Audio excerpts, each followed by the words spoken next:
What's up, guys? Mindless again. Want to take a quick sec, share another piece out of my collection. This is a pretty cool one, fellas.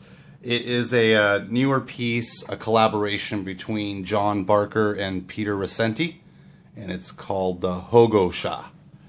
And this piece was introduced not too long ago. It was June of 2015 at Blade Show 2015, and Peter had brung the one that was, the whole handle was made of basically mocha or Timascus, a gorgeous piece, and it went for some big dollars. So when the opportunity came about for me to grab this piece, I jumped all over it. I actually acquired it through a pretty monster trade, a three-way trade with Sacco over at Recon One and Brian Dunn, another YouTuber and a pretty high-profile collector. I'm sure many of you know his channel. I'll provide a link to his channel as well in the description below, as well as a link to Recon One's website, so you can kind of see what they've got going on. But I had to give up a Barker to get this Barker collaboration. So again, we're looking at the Hogosha, Japanese word. It means, loosely translated, it means protector or guardian, and it is a great piece, fellas.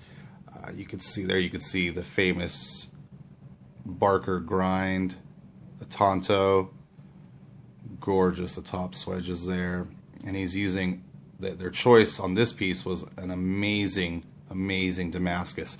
It's the same Damascus that I had on the Rexford from last week, where it has the circles, and you can kind of catch half of the sphere right there, and on this side you could see more of it, but just an awesome piece. And I don't know if it's going to come out on video, but John Barker put his maker's mark, even though it's a Damascus blade, so you can kind of see it. Those of you who are familiar with Peter Rassenti's work, he's kind of very well known for making integrals, and this one is as well. So take a look at that one solid piece of titanium. There you can see Peter's maker's mark on the lock bar relief cut, but just an absolutely gorgeous piece. It's a large knife, but it carries really well. I like to think of it, when people ask me what do you think or how would you describe it, it's kind of like Barker Hokkaido, but more easily manageable, meaning it's a thinner piece, the profile's a lot thinner, it's less tall, if that makes sense, but you still get that Barker Tonto grind, and there's that top swedge. You can kind of see it. I'm trying to show you the different angles on the grind. Perfectly executed as usual. Take a look at the plunge. Lockup is extremely early, but solid as hell. All around great piece. All around great piece. There's a lanyard hole on the back of this, and it's a flipper, and the action is phenomenal. Fires super hard, and it's got that like telltale integral sound when you have an integral and you flip it, because it's closed off in the back. It kind of echoes a little bit more. If you flip it this way, you kind of hear it, but just an absolutely perfectly executed collaboration piece. So I had the pleasure of speaking to John Barker specifically about this knife. We were chatting about a couple other things, but I kind of told him, hey, I'd like to make a video on the Hogosha, and I had a few questions, and he, was like, ask away, buddy. So, looks like there's going to be 10 total pieces in this collaboration. This one represents, according to John, number 7 in the collaboration. And he kind of went a little deeper and kind of explained about how it was done. So, this piece is completely done by in Peter Rassenti's workshop, and he sends it over to John Barker completely done. So he was saying that all this rock pattern, all of it was done, the detent was set, the action was set, everything was perfect, and basically he just got a blade stock, and Peter asked him just to do the grind. So for John, it was a pretty straightforward part of the collaboration. Now though, unlike a lot of other collaborations between other makers, John was explaining that the design of the piece was truly a collaboration. Both he and Peter went back and forth several times, tweaking and adjusting, and once they came up with the final shape and the name, they got to work. Lots of times with collaborations, one maker will kind of do all the design and invite another maker to come in to add their touches to it. But this piece is truly a 50-50 collaboration as far as design goes. The work was, the overall knife was done by Peter, and then the blade and the grind and the final assembly was done by Barker before it headed out to the final, the new buyer of the piece. So, needless to say, this is a rare one, so I thought I'd share it with you guys. I've been trying to, only share the more rarer pieces in my collection, and I think this one definitely falls in there. I'm truly honored to have it. So, and the hard number of 10 total, guarantees that this won't be in too many people's hands. Personally, I love the finish. It's a great carryable finish. You can carry this knife, not worry about mucking up the handles in your pockets or anything, and even the blade, if it was satin, you'd worry about scratches, but you can cut with this, and usually the Damascus kind of masks off some, the hairline scratches. This piece is in absolutely perfect condition, though, and I'm, again, stoked beyond belief to have this piece. It was hard for me to let go of a Hokkaido, but knowing that this was coming to replace it in my collection made it all the better, and as soon as I held it in my hands, it was amazing. Anyway, back to the description of the collaboration process. John was explaining to me that, where the Lee Williams, John Barker collaboration Hokkaido with the kickstop, which I have a video, if you go back a few weeks, you'll see it. I encourage you to take a look at it because it's an amazing piece. That piece is sent over to John from Lee's workshop completely raw. The kickstop mechanism is set, but the piece comes over completely unfinished from blade all the way to handle, and then John finishes off, contours the handle, adds the design, finishes off the blade, does final assembly, and then it goes to the consumer, to the buyer. With this one, it was a lot different. He also went and further and explained that with the integral, because you can't take apart these scales, the milling where the bearings ride is actually done in the blade. So he did the grind, did the etching, all the finishing, and then he just puts the bearings, he lays them flat in the blade, and then as one piece, it slides into the handle, you pop the pivot in, and you're done. On the other collaborations where they're not integrals, you have to clean up the cut within the scales, within the handles where the rake bearings are going to ride, and that takes a little bit of tweaking. So John was saying that this piece was a very easy, pleasurable deal. Basically, he just had to do the grind, make the blade look the way it needs to look, put the bearings into the blade, slide it into the handle, and again, just put the pivot right in there. So amazing. The action on this is just truly amazing. It's basically, I know, Barker's working on a flipper version of his Hokkaido, not a kickstop, just him, not a collaboration. But this is right now the closest thing to having a flipper Hokkaido, and the action, again, guys, just ridiculous. I mean, look how fast this thing flies. Amazing. If you take a look at the flipper tab, normally you're used to seeing the angle cut back this way, so this is not a push button. You want to push forward. This knife flips, kind of hook it, and just light switch it, and it fires every time, never fails. And overall, it is just a gorgeous piece. You're looking at a Hokkaido grind with a completely different handle. Let's take a couple quick close-ups of it, and you can kind of see the patterning in the Damascus. Absolutely gorgeous piece. There you go. Beautifully done. Beautifully done. And those that know me know I have quite a few pieces from John Barker, and it's no secret that I really dig his stuff. And it's not just the way it looks, guys. I mean, I need to say this on video. The cutting performance of these knives is phenomenal. Because it's a Tonto, if you take a look where kind of transitions from the flat part into the upper, the tip of the knife.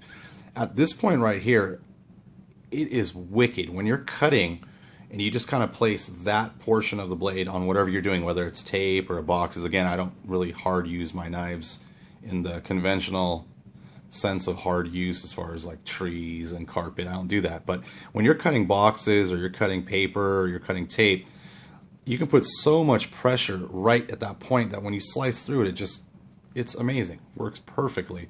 And they're just the right size. You know, this is a nice almost 4-inch blade. Overall length is, you know, between 8 and 9 inches. It's just a good piece. And again, like I said in the beginning of the video, the profile is a lot thinner than the normal Hokkaido, so it disappears in your pocket when you put it in there.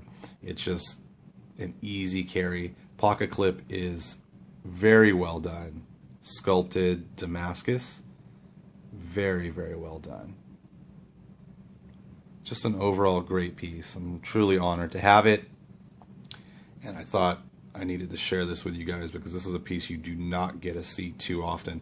Other than the Blade Show pieces that I saw a few months back, I've never seen one. Maybe one popped up in the Cove for sale, but I've yet to see any more. I think the 10 that were slotted to be made have all been spoken for. So this came from the original owner through the trade, through Recon 1 and Sako, and then we had to shift knives around. In that trade, by the way, this was the second piece. So the Rexford video I did last week, that hot hammered Singularity, those two knives, this piece and that one, were what I got out of the trade. So it was pretty awesome, extremely fun experience kind of making that deal go through. So just thoroughly stoked to have it. Thoroughly stoked. Absolutely gorgeous. I mean, truly, I've looked this knife over so many times and there is not one flaw that I can find in it. Just a gorgeous piece. I mean, it just falls on itself. And that's, you know what, it's true for all of Peter's knives. If you look way back in early videos on my channel, I did one on the Snafu. And that piece, this reminds me very much of that. I know it's integral and stuff, but the action, the speed of the flipping action is what, it's just perfectly done. Peter has got that dialed in, you know, on the Nirvana, all the pieces. Somehow he is just keen on making it work well, and he's got it really dialed in. Even the you can see the stop pin right there has been contoured into the rock pattern or whatever pattern you call it, but just greatly, the craftsmanship is greatly appreciated by me. I really dig this piece, and I actually carry it a lot. It's just, this type of finish is conducive to EDC. It actually works. So you can have that beauty of a very high-end custom with Damascus, but you can actually use it and carry it. So gorgeous. I'll take a couple more looks before we wrap. Just an absolutely stunning example of the Hogosha. Look at that. So well executed.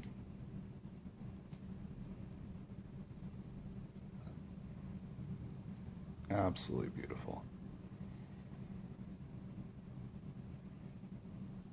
Beautiful piece.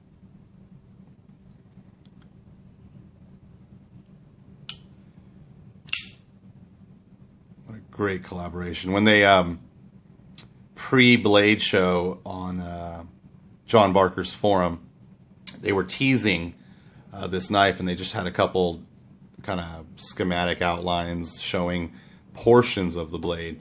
And honestly, you can't really tell what the finished product's going to look like. And then right before Blade Show, they showed the full Mokutai or Damascus piece, and it was just like, whoa, I don't know if I like that. Once I held it in Atlanta, I knew it was good. It was very good. It's a little heavy, but normal for Damascus steel. And when I saw this one, again, I had to have this finish. A couple weeks ago, prior to me getting it, they did a lottery in their USN sub forum for a very plain version of, like, it was a plain tie handle with a satin blade. And I would have been happy with that one, but I hadn't seen this one yet. Once this became available and it was, you know, available for trade or purchase, I did whatever I had to do, and Again, I'm just stoked to have it. It's such a kick-ass piece. And I hope you guys enjoyed looking at it today. Just gorgeous. Gorgeous. If you have any questions about this video or any of the past videos, please, comment below, and I will always try. I think I've replied to every comment, and I will continue to do so. But I dig sharing these pieces with you guys, and I really, truly appreciate you taking time out of your busy schedules to sit down and kind of feed that knife fetish that all us collectors have. So I'm just glad to be part of it. The gathering, the USN gathering, is right around the corner, and I'm getting pretty excited over it. So I'm going to hopefully come home with some pretty cool pieces to continue to share on the channel. But again, thanks so much for stopping in. I'm going to try to video while I'm out there in Vegas, kind of give you a feeling of how it is to attend the gathering. And if any of you guys are viewing or to be there, please say what's up. I love to put some faces to the names I see, and hopefully I'll have a video for you guys next week, and I'll try to upload something directly from Vegas. But if that's the case, if it doesn't work out or there's not enough bandwidth, I'll end up maybe doing 2 videos the following week. So there's a possibility that there's no video next Saturday. I'm gonna do my best though, fellas, to get something up. Look at the centering is just dead on. Look at the tolerances on the sides of the side of the blade. It's amazingly tight and perfectly done. Just dead center. Thanks for stopping in, guys. This is the John Barker, Peter Rassenti collaboration Hogosha. Just a kick-ass piece. Kick-ass piece. I'll see you guys on the next video. Take it easy, fellas.